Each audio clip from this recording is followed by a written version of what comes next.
Welcome to the Anxiety Coaches Podcast, a relaxing and informative show where we explore anxiety, panic, and PTSD, sharing how you can overcome them for life.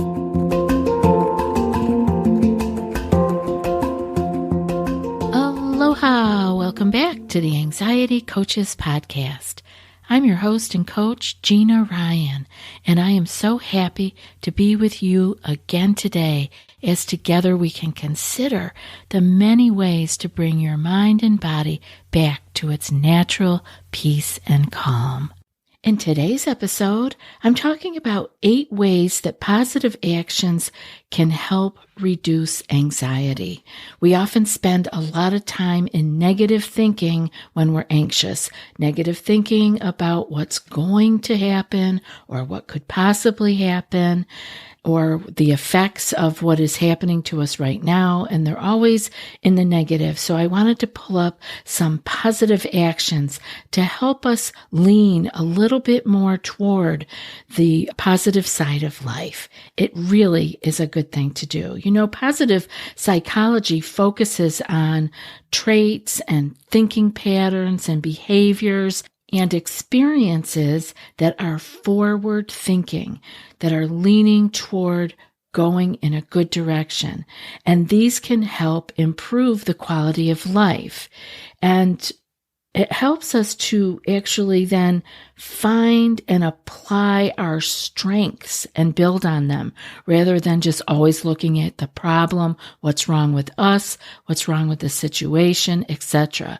So positive psychology cultivates kindness. It asks you to find your flow, to express gratitude, and to discover your strengths. And I really believe that's a lot of what we talk about here, because all of those things help us to stay out of the negative mindset that anxiety has us spending so much time in.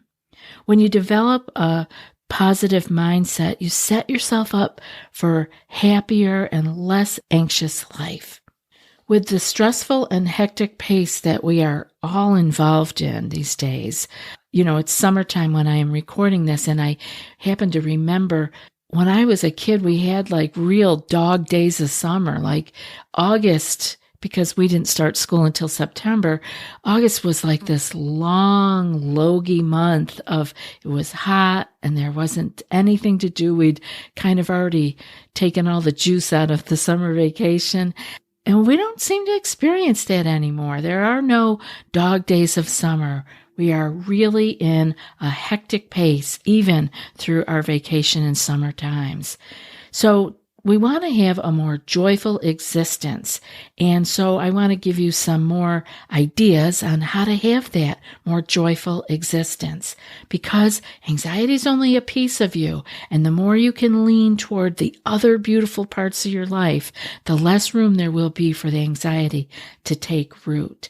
Now, it might take some practice to change our negative thoughts, our negative patterns, to cultivate kindness, to find our flow, and discover our strengths, but it is certainly worth the effort.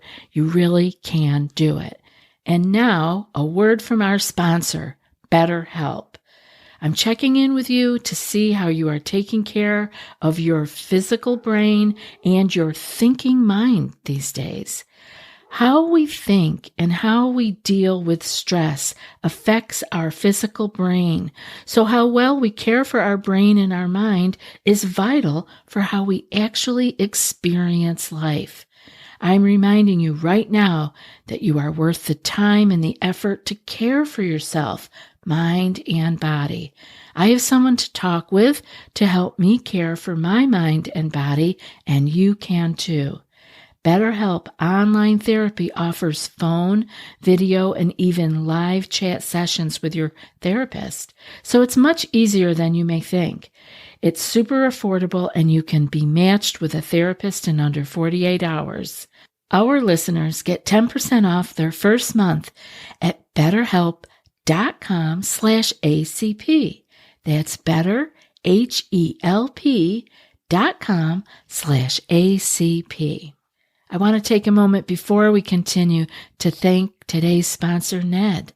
Think about the difference in attitude around having a routine in your life versus having a ritual. I think you will find, like I do, that having a ritual feels much more meaningful. Whether you're using Ned's CBD, the stress blend, or the sleep blend, get present, slow down, and use this as an opportunity to be mindful, to think positive and take a deep breath, to make it a ritual. I want you to smile and think about what you are grateful for. I enjoy taking Ned's Mellow Magnesium formula as a beautiful ritual and a peaceful way to end the day. Become the best version of yourself and get 15% off Ned's products with code ACP. That's HELLONED.com/ACP to get 15% off. Thank you, Ned, for sponsoring the show and offering our listeners a natural remedy for some of life's most common health issues.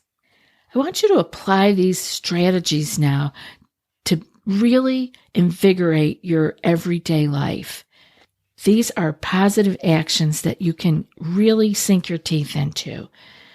First off, I want you to tell yourself, remind yourself, whether this is in your journal or just a little affirmation you say to yourself, that you can handle something even if it doesn't work out. This is really powerful because we're not saying everything has to be perfect in order for us to feel good and be able to have a powerful day. I hope you will try it. Being positive means that you'll land on your feet regardless of what happens. It doesn't mean that everything around you has to be perfect and in order. You'll be able to get through whatever comes up. This is part of why we're so anxious, is we think we cannot handle it if XYZ happens. When you truly know that you can handle things and you live this as if you believe it, you'll be one of the most positive people alive. I want you to next consider increasing your sense of humor. If you ordered a piece of furniture and it didn't fit in the room when it was delivered, when the guys came, I want you to try to laugh about it. Recognize it as kind of a humorous thing, like, how did I get this thing that was too big? It's not unsolvable. You can return the piece of furniture, you can shop for another one. So it's inconvenient, but it's not dangerous. So smile, give a little chuckle, and remind yourself that tomorrow is another day and another opportunity to get it right. The next one that I want you to try is to set some time aside each day to work toward an important goal. No matter what your goal is, if you feel psyched up about it, if you do one thing to work toward it every single day, it will give you a positive lift. You don't have to accomplish it all in one day. Just do one piece of your project or the goal that you are working toward. Next, let's get physical. Walk around the block. Think about it. How long has it been since you've used your body's core to walk fast, to run, or to jog? Believe me, you'll feel invigorated and accomplished when you get it done. Of course, I want you to take good care and heed your body's health and its abilities and your doctor's advice on exercise, but if you can't go very far, that's okay. We can deal with that. If you are healthy enough to get up and walk around the block and you feel like you can't do it, well, let's just start small, just like I tell you with meditation. So let's start small with walking or jogging or running, whatever you want to call it. Go for 15 steps and then rest, and then go another 15 steps and rest. Same if you're starting to jog. There's a name for it. Oh, darn it. I don't think I can remember it off the top of my head. But it's where you kind of shuffle along and then you run and then you shuffle along and then you run. It's how people walk themselves or shuffle themselves, if you will, into a running routine. Give it a try. Get physical. You'll feel good even if all you do is 1 minute of this 15 steps and rest, 15 steps and rest. You did something and you can build on it. Next, I want you to acknowledge that you will do something. Rather than being disappointed about something that you didn't do or something that you didn't do well, I want you to vow that you will work to achieve one thing in the future. And I want you to use the word I am as if you are doing it by not saying, I'm going to try, or I might give it a go. I want you to say, if you have something that you need to get done, that you wanted to work on, I am, and then follow through. I am clearing out my emails for today. That doesn't mean that you're trying to do it or you're going to do it, in the future. I am going to do this. I am doing this. And that has power. Those words, I am. You've put yourself in the place where you are actually practicing and you're thinking and speaking in a positive way. The more definitive you can be, the more likely your life will advance in these positive ways. And number 6, write what's good about you. Put this in your journal. You know I was going to bring up the journal eventually, because it is one of our most handy tools. Even though it may feel strange to write down things that are good about yourself, I want you to do it. And list your positive attributes. I want you to brag about yourself. I want you to say all of the things that you do well, all of the things that are good about you, and really take a look at it rather than just skim over it. If I were to ask you to write down 10 things about your friend, you could come up with them. I want you to be looking at yourself as your friend today and write down the things that are good about you, the things that are your positive attributes, and spend some time kind of puff your chest out a little bit and be proud of those things. We've all got them. And I don't want you to follow it up with, yeah, but, or it used to be better, or nothing. Only put down what is good about you. I think you'll kind of smile at the end of it. You might surprise yourself with some of the lovely things you are all about that you are not really paying attention to on a day-to-day basis. And this isn't what's good about you in the eyes of the world.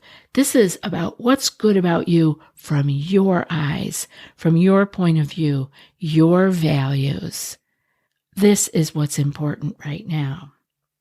And number 7, think about yourself as being strong. When you are doing something physical, maybe you're at the gym or you're doing your walk around the block, I want you to think about yourself as I am strong. I can do hard things. Or let's say you're working around the house and you had to move a bunch of furniture in order to do that heavy cleaning behind it or the vacuuming behind it. And you're tired and you have to put everything back again. And I want you to say, I can finish this job because of my strength. When you have something difficult that you're working on at work or with the family, I want you to say, I can do hard things. I am strong. When your anxiety is starting to niggle in the back of your mind and making your body get that beginning anxious sensation because you're going to do something difficult, I want you to remind yourself, say it in your head, I can do hard things. Hard things are not necessarily dangerous things.